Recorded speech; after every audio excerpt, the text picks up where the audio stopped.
Mainit na balita, ipinasupina ng Philippine National Police ang dati nitong hepe at ngayon senador na si Ronald Bato de la Rosa. Kaugnay yan sa investigasyon ng CIDG kaugnay sa mga umano'y extrajudicial killings sa Davao Region.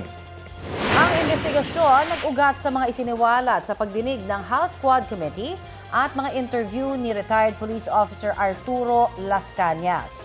Personal na pinahaharap si De La Rosa sa tanggapan ng CIDG sa Camp Crame sa Huwebes, May 14. Kanina isinilbi na ang sabpina sa tanggapan ni De La Rosa sa Senado pero hindi raw ito pinirmahan ng tumanggap. Ayon kay CIDG Chief Investigator Police Captain Larry Ray, itinuturing na nilang received ang sabpina. Sa part namin, it is din received. Tingnan natin kung anong nangyari.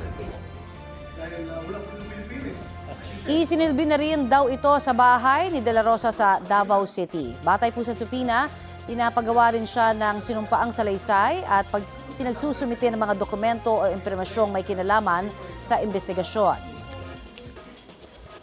Kung hindi raw tutugon ng senador, ay posible siyang ipakontempt. Wala pang reaksyon si Senador De La Rosa kaugnay sa sabpina.